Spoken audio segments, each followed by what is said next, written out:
in the unforgiving mountains of Afghanistan, where shadows hide death and every rock could conceal an enemy fighter, a routine supply convoy was about to become a nightmare that would test the limits of human courage. What started as a standard mission to deliver medical supplies to a remote forward operating base quickly turned into a desperate fight for survival when Taliban forces surrounded the convoy in a carefully planned ambush. But this isn't just another war story about brave soldiers fighting against impossible odds. This is the story of Staff Sergeant Maria, a combat medic whose quick thinking and fierce determination would turn her from a healer into a warrior, and how one woman's refusal to surrender would inspire an entire unit to fight their way out of what seemed like certain death. When the SEALs whispered those chilling words into their radios, nobody expected that salvation would come in the form of a 5'4" medic emerging from the darkness with an M4 rifle blazing, and a plan that would either save them all or get everyone killed trying. The morning sun painted the Afghan mountains in shades of gold and crimson as Staff Sergeant Maria checked her medical supplies one final time. The convoy of 4 Humvees sat idling in the dusty courtyard of Forward Operating Base Courage, their engines rumbling like caged beasts eager to run. Maria had made this journey to the remote outpost of Firebase Echo dozens of times over the past 8 months, but something felt different about today. Captain Jake, the convoy commander, approached her vehicle with a concerned expression etched on his weathered face. At 32, had seen more combat than most soldiers twice his age, and his instincts rarely failed him. The intelligence reports had been unusually quiet lately, which in Afghanistan often meant trouble was brewing just beneath the surface. "I want you riding in the second vehicle today," said, his voice carrying the weight of command mixed with genuine concern for his medic. "Intel suggests possible Taliban movement in the area, and if things go sideways, I need my best medic positioned where she can reach both the front and rear of the convoy." Maria nodded, understanding the unspoken message. In her 26 years, she had learned to trust the instincts of experienced commanders, and's track record of bringing his people home spoke louder than any words ever could. She grabbed her aid bag, checked her M4 rifle, and moved to the designated Humvee where Corporal Danny and Specialist Mike were making final equipment checks. Barely 21, but already a veteran of 3 deployments, looked up from his radio equipment with a grin that belied his nervousness. "Hey, Doc, heard we might have some excitement today. You ready to patch us up if things get interesting?" Maria returned his smile, but her eyes remained serious. "I'm always ready, but let's focus on making sure nobody needs patching up, okay? Keep that radio chatter clean and your eyes open." The convoy's designated marksman was methodically cleaning his rifle scope for the 3rd time that morning. His hands moved with the practiced precision of someone who understood that in combat, equipment failure could mean the difference between going home and going home in a box. At 28, had earned a reputation for being able to put a bullet exactly where it needed to go, even under the most stressful circumstances. "Route's the same as always, Doc," said without looking up from his scope. "Straight shot through the valley, around Devil's Bend, then up the mountain road to Echo. Should take about 2 hours if we don't hit any roadblocks or IEDs." The mention of improvised explosive devices sent a familiar chill down Maria's spine. She had treated too many soldiers torn apart by hidden bombs to ever feel comfortable on convoy duty, but fear was a luxury she couldn't afford. Her job was to keep these men alive, and that meant staying focused and ready for anything. As the convoy prepared to move out, Maria noticed a group of Navy SEALs conducting equipment checks near the motor pool. She recognized Team Leader Chief Petty Officer Williams, a man whose reputation preceded him throughout the entire theater of operations. Williams had been in Afghanistan for over 2 years, conducting countless special operations missions deep behind enemy lines. Williams caught her eye and walked over with the confident stride of someone accustomed to walking into danger and walking back out alive. "Right. Heard good things about your work. You patched up one of my boys last month after that firefight near Kandahar." "Just doing my job, Chief," Maria replied, remembering the young SEAL who had taken shrapnel to his leg during a particularly fierce engagement. "How's he doing?" "Back in the field and kicking ass, thanks to you," Williams said with genuine appreciation. "Listen, I know you're heading up to Echo today. My team's conducting operations in that area for the next 48 hours. If you run into any trouble, switch to Channel 7 and call for, we'll come running." The offer was both reassuring and ominous. SEAL teams didn't offer backup unless they expected trouble, and Williams' serious expression suggested he knew something the regular infantry didn't. Maria memorized the radio frequency and call sign, hoping she would never need to use either. His voice crackled over the radio, cutting through her thoughts. "All stations, this is Convoy 6. We're moving out in 2 minutes. Remember, we're carrying medical supplies that could save lives at Echo, but not if we don't get there in one piece. Stay alert, stay alive, and let's bring everyone home." The convoy rolled out of the base gates at exactly 800 hours, with its vehicle taking point and Maria's Humvee following close behind. The mountain road stretched ahead of them like a snake winding through some of the most dangerous terrain on Earth, where every shadow could hide an enemy fighter and every pile of rocks might conceal a deadly surprise. For the first hour, the journey proceeded without incident. The radio chatter remained routine, with periodic check-ins and status reports flowing between the vehicles. Maria watched the landscape roll by through her window, noting the strategic positions where an ambush might be staged and mentally calculating the best routes for medical evacuation if needed. Was telling about his girlfriend back home in California when the radio suddenly crackled to life with its urgent voice. "All stations, this is 6. We've got movement on the 2 o'clock. Looks like at least 6 individuals with weapons. Maintain spacing and be ready to react." Immediately shifted his position. Bringing his rifle, the first RPG struck the mountainside just 20 meters from his lead vehicle, sending a shower of rock and shrapnel across the convoy. Maria felt the blast wave hit her Humvee like an invisible fist, rattling her teeth and momentarily disrupting her hearing. Through the ringing in her ears, she could hear cursing as he tried to acquire targets through the dust and smoke that now filled the narrow mountain pass. "All stations, this is 6. His voice cut through the chaos, strained but steady. "We're pinned down in a prepared kill zone. Count at least 15 enemy fighters with RPGs and automatic weapons. Third vehicle, can you maneuver to provide suppressing fire on the western ridge?" Maria watched through her window as Staff Sergeant Barnes in the 3rd Humvee attempted to position his vehicle for a better angle of attack.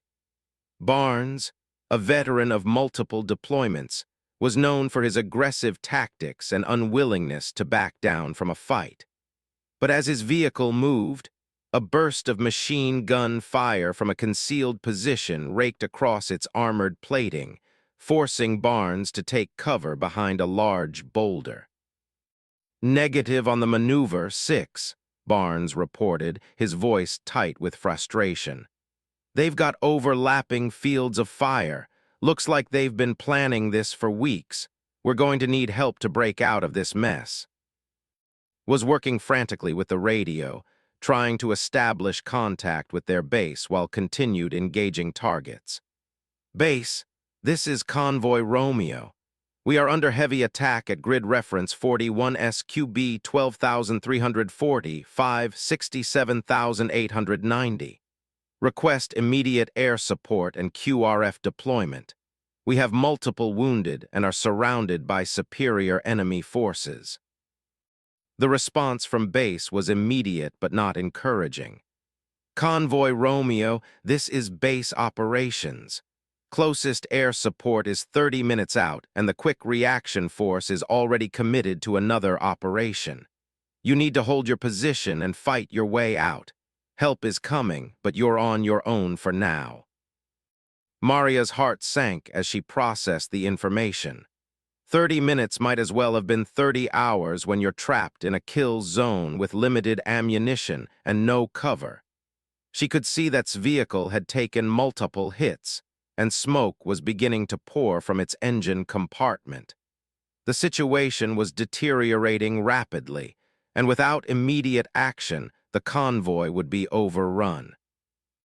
"Get me Captain on the radio," Maria ordered, her voice cutting through the noise of battle with surprising authority. Despite being younger than most of the men around her, Maria had earned their respect through countless acts of courage and competence under fire. "What's your status?" His voice crackled through the radio, punctuated by the sound of gunfire from his position. "Captain, I can see your smoke signature from here. How many wounded do you have?" Maria asked, already knowing she would have to risk everything to reach the casualties.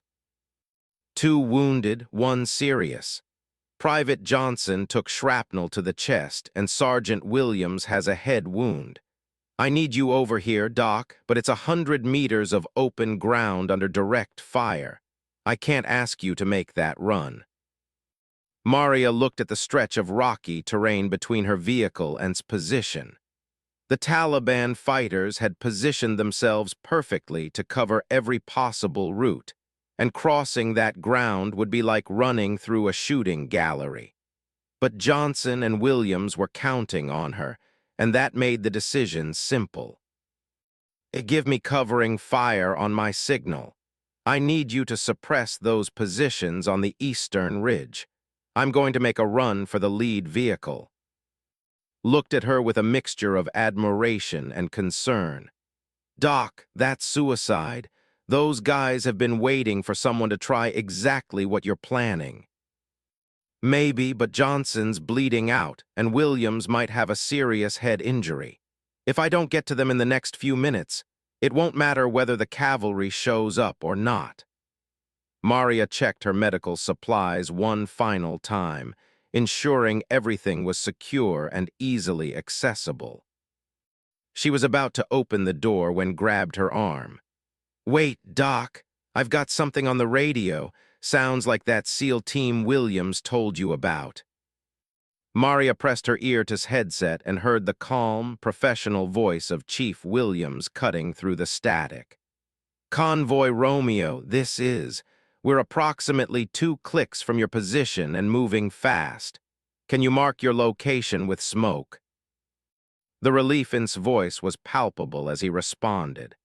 "This is Convoy Romeo 6. We are marked with green smoke. Be advised, enemy has prepared positions on both east and west with at least 15 fighters and multiple RPGs. We have wounded and need immediate assistance." "Roger, Romeo 6. We can see your smoke. Give us 3 minutes to get into position, then we'll create a distraction on the western ridge. That should give your medic a chance to move between vehicles safely." Maria felt a surge of hope, but knew that 3 minutes was a long time in combat. Johnson's condition was critical, and every second counted. She made a decision that would have surprised her instructors back at medical training. She was going to create her own opportunity rather than wait for rescue. "I need you to put precision fire on that machine gun nest at 11 o'clock. When I move, you lay down suppressing fire with everything you've got. I'm not waiting for the SEALs." Before either man could object, Maria kicked open her door and sprinted towards vehicle. her medical bag bouncing against her hip as she zigzagged between the rocks and boulders scattered across the mountain pass. The sound of bullets cracking past her ears was terrifying, but she forced herself to focus on reaching her patients. His rifle spoke repeatedly, each shot carefully aimed at the enemy positions that posed the greatest threat to Maria's movement. Opened up with the mounted machine gun, sending a stream of .50 caliber rounds toward the Taliban fighters and forcing them to take cover. The suppressing fire created just enough confusion to give Maria the edge she needed. She dove behind's vehicle just as an RPG exploded against the rocks where she had been standing moments before. The blast peppered her back with small stones, but she was intact and ready to work. Pointed toward the rear of the vehicle where Johnson and Williams lay bleeding. Private Johnson, barely 19 years old, was conscious but pale from blood loss. The shrapnel had penetrated his body armor and created a sucking chest wound that was making breathing difficult. Maria immediately applied a chest seal and started an IV line while talking to keep him calm and focused. "Johnson, you're going to be fine. This looks worse than it is, and I've seen plenty worse walk out of here on their own. Just keep breathing normally and let me do my job." Her voice was steady and reassuring, even as bullets continued to strike the vehicle around them. Sergeant Williams had a deep gash across his forehead that was bleeding heavily, but didn't appear to be life-threatening. Maria quickly cleaned and bandaged the wound while assessing him for signs of concussion or more serious head trauma. His pupils were equal and reactive, and he could answer basic questions coherently. "Doc, what's the plan for getting out of here?" Williams asked, his voice slightly slurred from the head wound but still coherent. The heavy machine gun on the eastern ridge was methodically chewing through the convoy's cover, its large caliber rounds punching through rock and metal with devastating effect. Maria could feel the vehicle shuddering with each impact as she worked to stabilize her patients. Private Johnson's breathing had improved with the chest seal, but he needed surgical intervention soon, and Sergeant Williams was showing signs of increasing confusion that worried her. Chief Williams' voice came through the radio again, calm and professional despite the chaos surrounding them. "Romeo 6. We've identified the primary threat as a PKM machine gun position approximately 800 meters east of your location. We can neutralize it, but we'll need your people to provide a distraction to draw their attention." This response was immediate. "Romeo 6, what kind of distraction are we talking about?"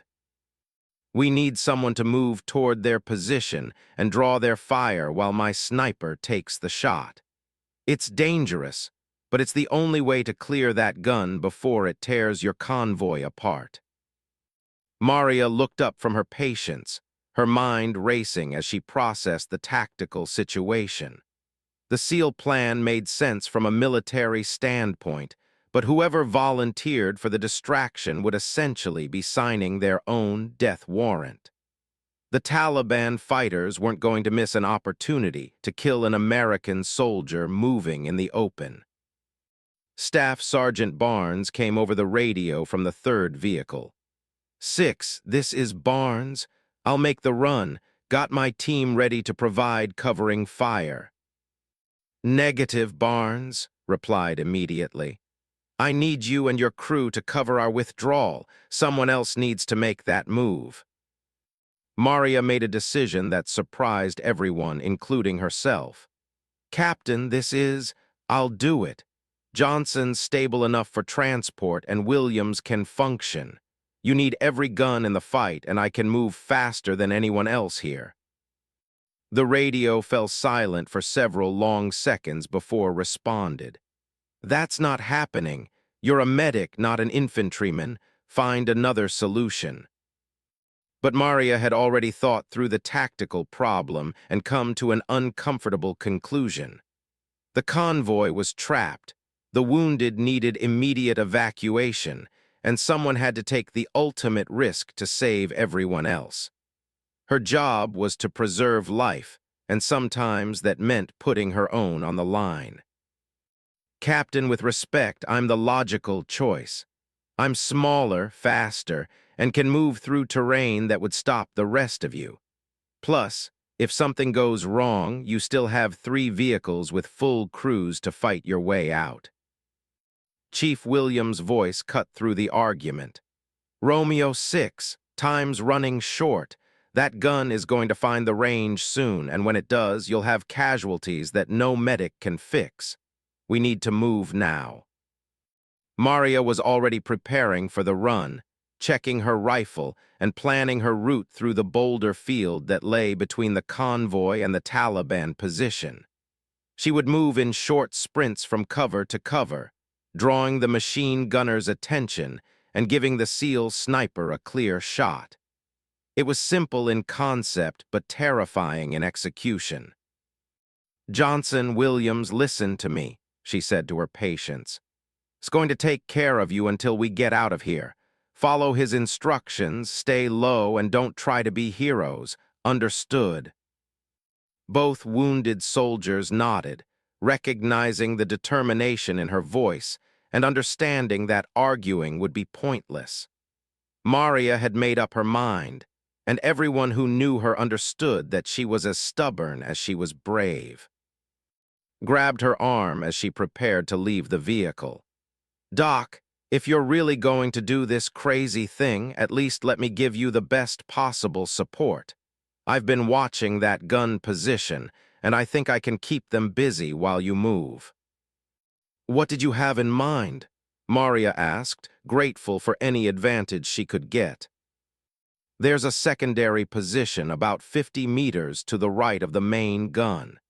If I can get them thinking there's a threat from that direction, they might shift their attention long enough for you to get close enough to matter."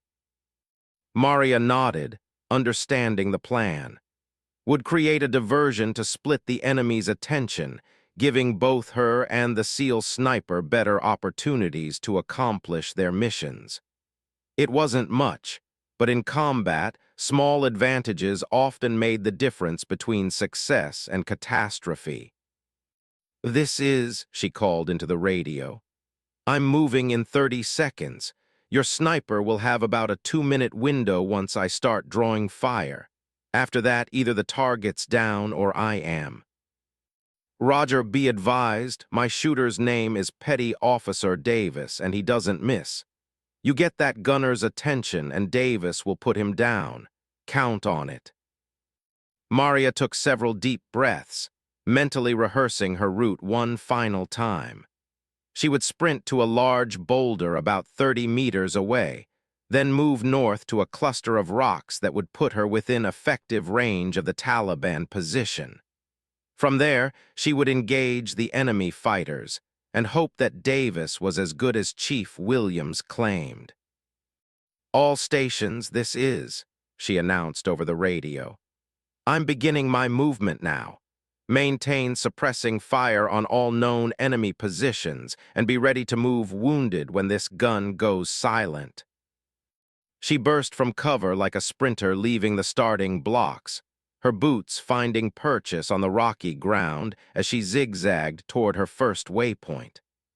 The Taliban machine gunner reacted exactly as expected, swinging his weapon toward this new threat and sending a stream of bullets after her rapidly moving figure. The sound of heavy rounds cracking past her head was terrifying, but Maria forced herself to maintain speed and direction. Behind her, his rifle was barking repeatedly as he engaged the secondary position, and she could hear the distinctive sound of the convoy's machine guns laying down suppressing fire. She reached the first boulder as bullets sparked off the rocks around her, diving behind cover just as an RPG exploded nearby. The shrapnel peppered the ground where she had been standing, but she was unharmed and ready for the next phase of her desperate gambit. "I'm in position and drawing heavy fire. The sound of approaching vehicles sent a chill through Maria's chest as she sprinted back toward the convoy. Through the dust and smoke, she could make out at least 3 technical vehicles, pickup trucks mounted with heavy weapons, racing up the mountain road behind them.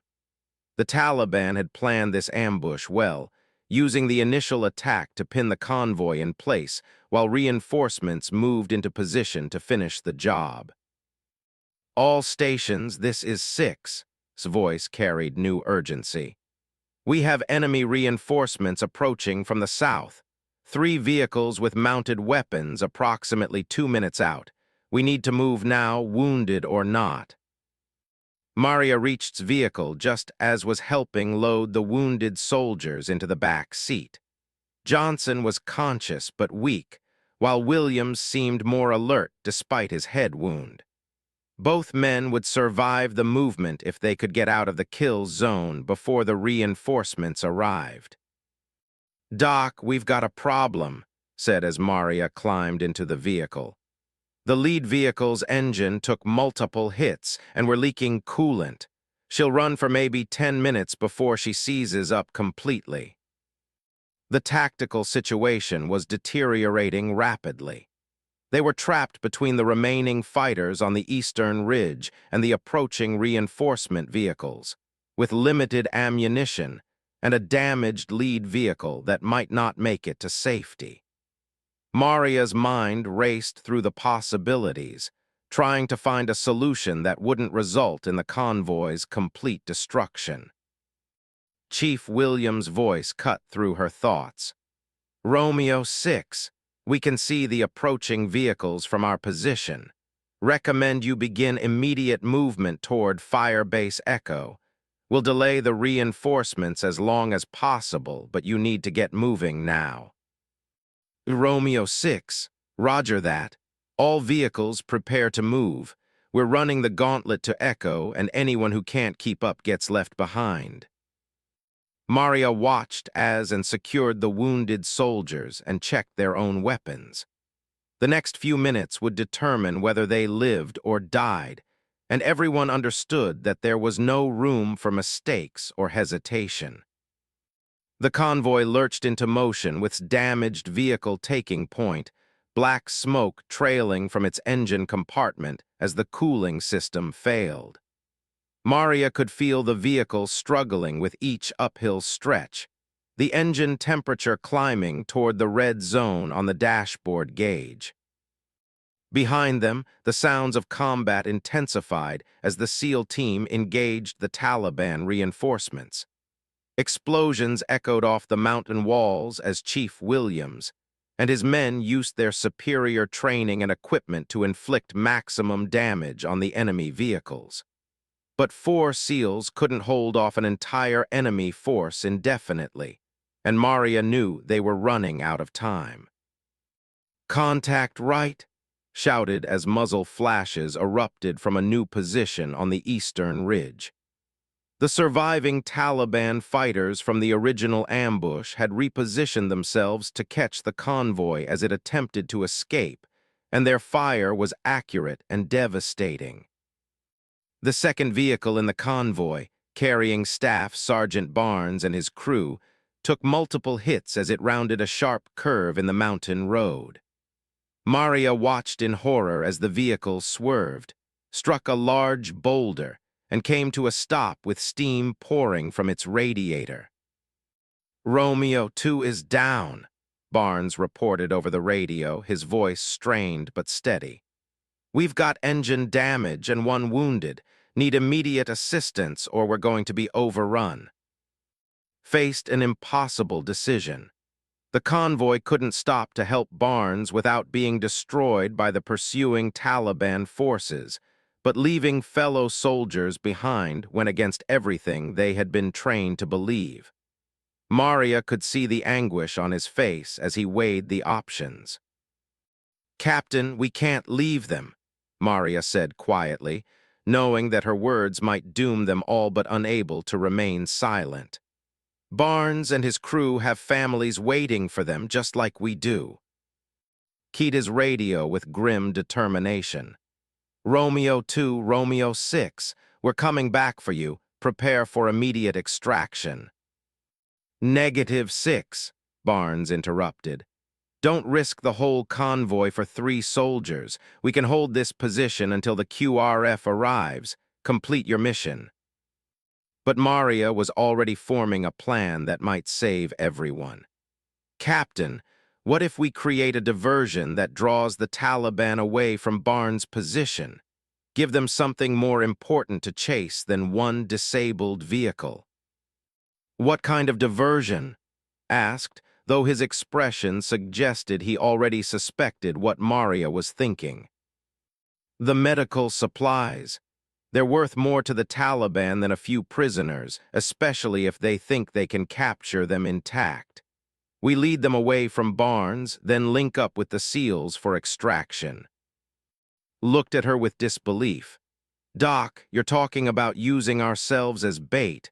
Those supplies are desperately needed at Firebase Echo."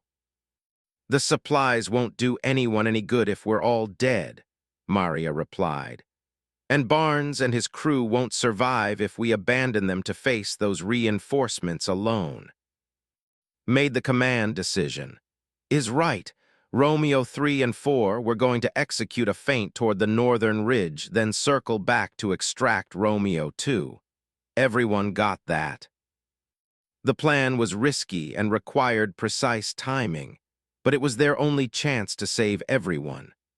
Maria watched as turned the convoy toward a narrow trail that led higher into the mountains, away from the planned route to Firebase Echo, but also away from Barnes' position. The Taliban forces took the bait exactly as Maria had predicted. The pursuing vehicles followed the convoy up the mountain trail, apparently believing they were about to capture a valuable prize. The fighters on the eastern ridge also shifted their attention to the moving convoy, reducing the pressure on Barnes' disabled vehicle. "Romeo 2, Romeo 6, called into the radio. "We've drawn them off your position. Can you effect repairs and get moving?" "Negative on repairs, 6, Barnes responded. "But we can move on foot if necessary. Just give us coordinates for a pickup zone." The sound of helicopter rotors echoing through the valley, the Apache helicopters circled overhead like mechanical angels of death, their presence transforming the tactical situation from desperate to manageable. Maria watched through her window as Chief Williams and his SEAL team emerged from their fighting positions on the western ridge, moving with the fluid efficiency that marked them as elite warriors. They had held off an entire enemy force long enough for the convoy to escape, and now they were preparing to complete the rescue of Barnes and his crew. "Romeo 6, this is," Chief Williams called over the radio. "We're moving to extract Romeo 2. Request you provide overwatch from your current position while we bring them out." Positioned the convoy on a small plateau that offered good visibility of the valley below, while remaining concealed from any surviving Taliban fighters. From this vantage point, could use his marksman skills to provide precise supporting fire if needed, while the other vehicles covered potential approach routes. Maria watched through binoculars as the SEALs moved down the mountainside toward Barnes' disabled vehicle. Their movement was so professional and coordinated that it looked almost choreographed, with each man covering specific sectors of fire while maintaining visual contact with his teammates. These were warriors who had perfected their craft through countless operations in some of the world's most dangerous places. "Doc, how are our wounded holding up?" asked, concerned about Johnson and Williams despite the tactical situation unfolding around them. Maria checked both soldiers carefully, monitoring their vital signs and adjusting their treatment as needed. Johnson's chest wound was stable, and his breathing had returned to normal thanks to the chest seal and IV fluids she had administered. Williams' head injury appeared to be a severe concussion rather than anything life-threatening, though he would need careful observation for the next several hours. "They're both stable, Captain," she reported. "Johnson needs surgical intervention within the next 6 hours, but he's not in immediate danger. Williams has a concussion but is responding appropriately. They'll both make it home." The words carried more weight than just a medical assessment. In the Brotherhood of Combat, making it home meant everything returning to families, continuing interrupted lives, and surviving to fight another day if necessary. Maria had seen too many soldiers who didn't make it home, and she never took a positive prognosis lightly. Chief Williams' voice crackled through the radio again. "Romeo 6, we have Romeo 2 personnel and are beginning movement toward your position. Be advised, we're detecting movement in the caves to the east, possibly regrouping enemy forces." The Taliban weren't giving up easily. Despite their losses to the Apache helicopters, the surviving fighters were apparently planning another attempt to inflict casualties on the Americans. Maria could see muzzle flashes from several concealed positions as enemy fighters tested the SEALs' movement with sporadic gunfire. Guardian 17, Romeo 6, called to the attack helicopters. "We have friendly forces moving in the valley below with possible enemy contact. Request you maintain overwatch and engage any threats to our people." Romeo 6, Guardian 17 copies. "We have thermal signatures on multiple individuals moving through the cave system. Some appear to be carrying weapons. Engaging now." The Apache opened fire with their chain guns, the distinctive sound of 30 cannons echoing through the valley as they systematically eliminated the remaining Taliban positions. The precision of their fire was devastating, turning potential ambush sites into smoking craters while avoiding any danger to the Americans moving below. Maria watched as the SEAL team reached Barnes' position and began the extraction. Barnes himself appeared to be uninjured, but she could see that one of his crew members was being carried by the SEALs, suggesting a more serious casualty than originally reported. Her medical instincts kicked in immediately as she prepared additional supplies for treating another wounded soldier. "Romeo 6, Chief Williams reported. "We have one urgent surgical casualty from Romeo 2. Corporal Martinez took a round to the abdomen and needs immediate medical attention. Can your medic handle abdominal trauma in the field?" Maria felt her heart rate spike as she processed the information.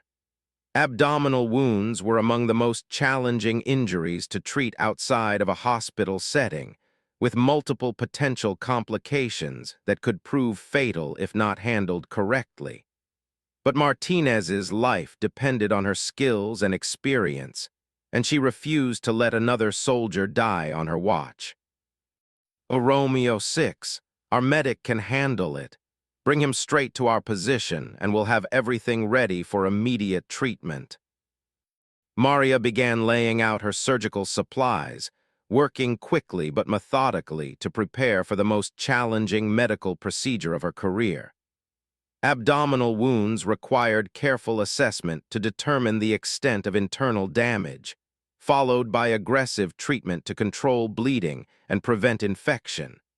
She had practiced these procedures countless times in training, but this would be her first real-world application under combat conditions, and helped her set up a makeshift operating area in the back of their Humvee, using ponchos and equipment to create as sterile an environment as possible.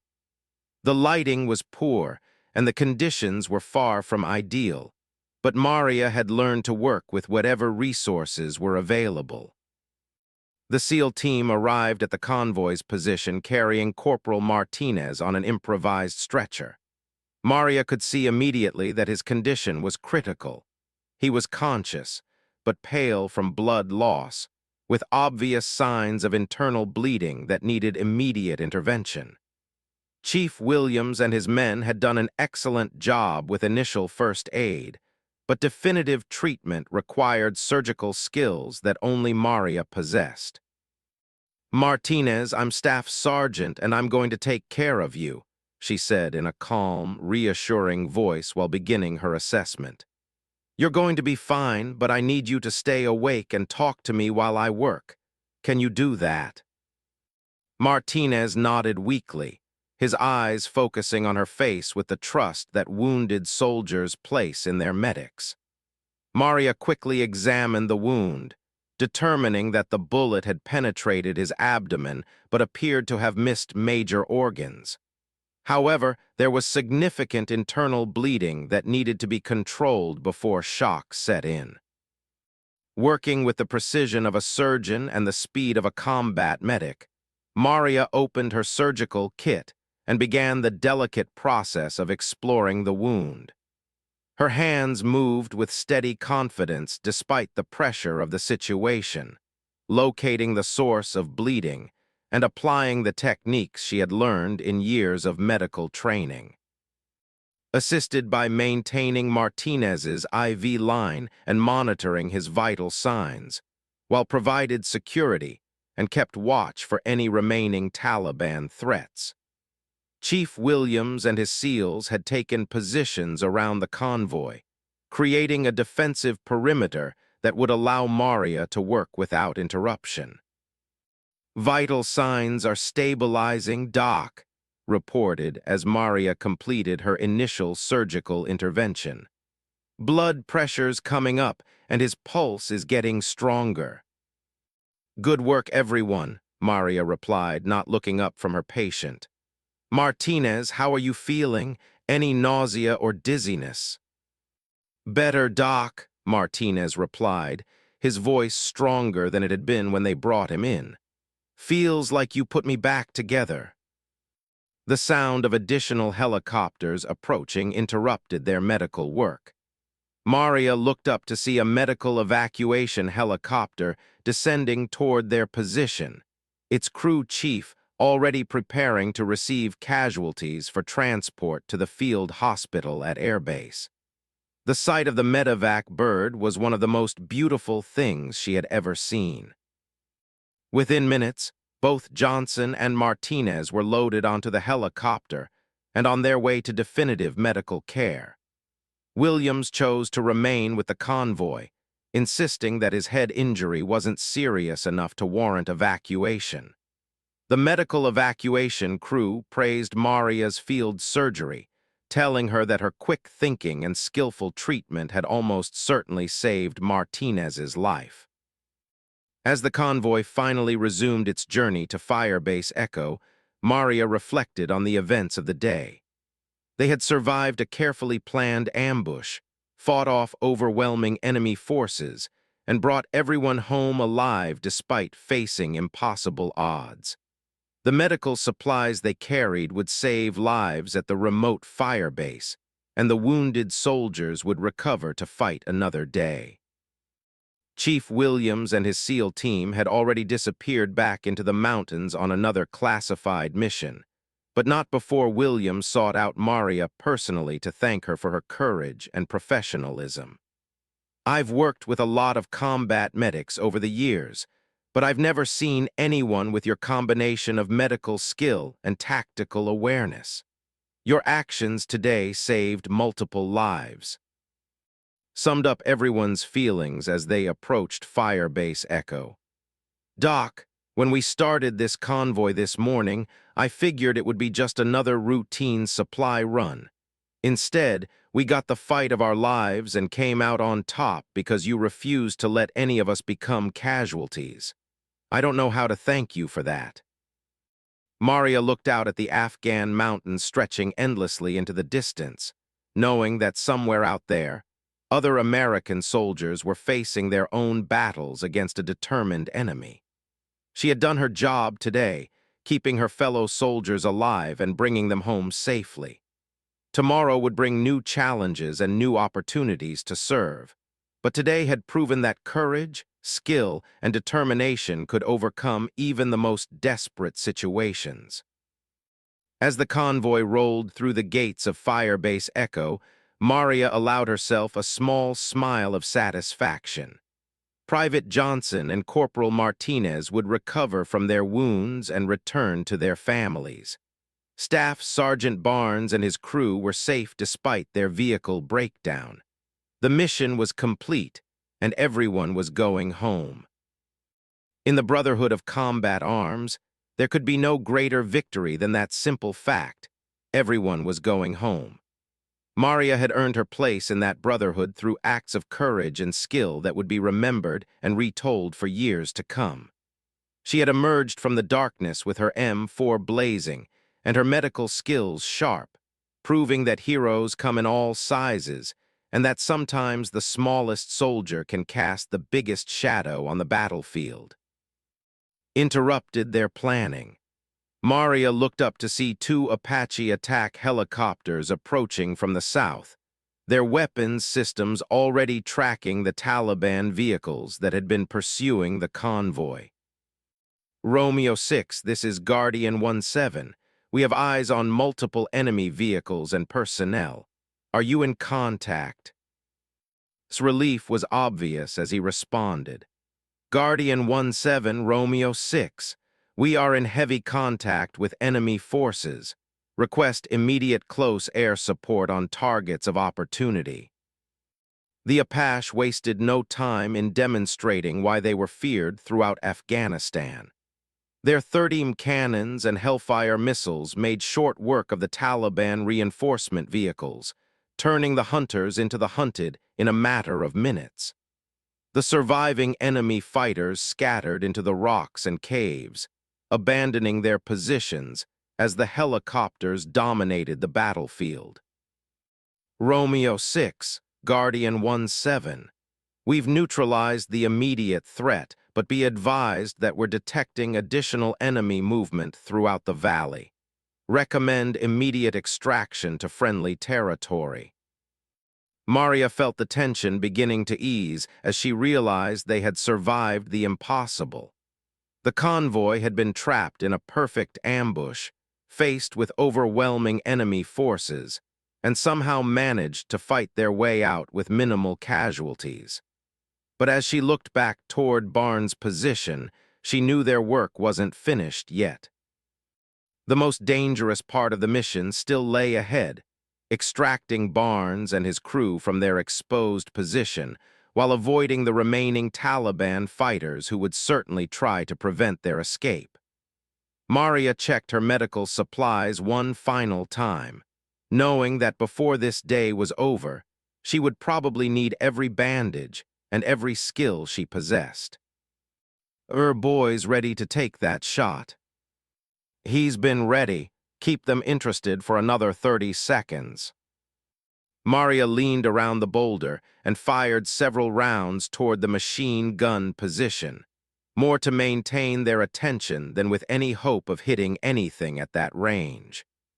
The response was immediate and overwhelming, with multiple weapons opening fire on her position and forcing her to press herself against the rock for protection. She could hear the machine gun's rate of fire increasing as the gunner tried to destroy her cover, the large bullets chipping away at the boulder with frightening effectiveness. In another few minutes, there wouldn't be enough rock left to hide behind, and she would be completely exposed to enemy fire. "Come on, Davis," she whispered to herself. "Any time now would be perfect." The single crack of a precision rifle cut through the noise of battle like a knife, followed immediately by the silence of the Taliban machine gun. Maria risked a look around her cover and saw the enemy position had gone quiet, with no movement visible among the rocks and sandbags. Romeo 6, target is neutralized. You are clear to move. Maria's relief was so intense she almost forgot to respond to the radio call. Outstanding shot, moving back to the convoy now. But as she prepared to return to her patients, the sound of vehicle engines echoed through the valley, and she realized the fight was far from over. Taliban reinforcements were arriving, and the convoy's window for escape was rapidly closing. The SEALs are about to create a distraction, and then we're going to fight our way out of this mess, Maria replied while monitoring Johnson's vital signs. But first, I need to get you two stabilized for transport. As if summoned by her words, the sound of explosions erupted from the western ridge as the SEAL team made their presence known.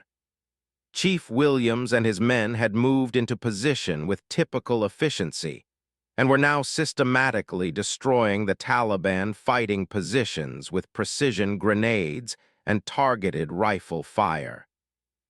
"Romeo 6, this is," the radio crackled. "We've neutralized approximately half the enemy force on the western ridge. You should have a window to consolidate your position and prepare for movement. How copy?" Keyed his radio with obvious relief. "Romeo 6 copies all. Outstanding work. We're preparing wounded for transport and will be ready to move in 5 minutes. But the Taliban weren't finished yet. As the western ridge fell silent, the fighters on the eastern ridge intensified their fire, apparently determined to destroy the convoy before the Americans could escape. Maria could hear the distinctive sound of a heavy machine gun opening up, followed by the sharp crack of sniper rifles seeking targets. The real test of courage was about to begin, as the convoy prepared to run the gauntlet of the surviving enemy fighters, with Maria responsible for keeping 2 wounded soldiers alive during what promised to be the most dangerous movement of their military careers. To bear on the suspected enemy positions while adjusted the radio frequency to ensure clear communication with base. Maria checked her medical supplies and that her own weapon was ready for action, her heart rate increasing as adrenaline began flowing through her system.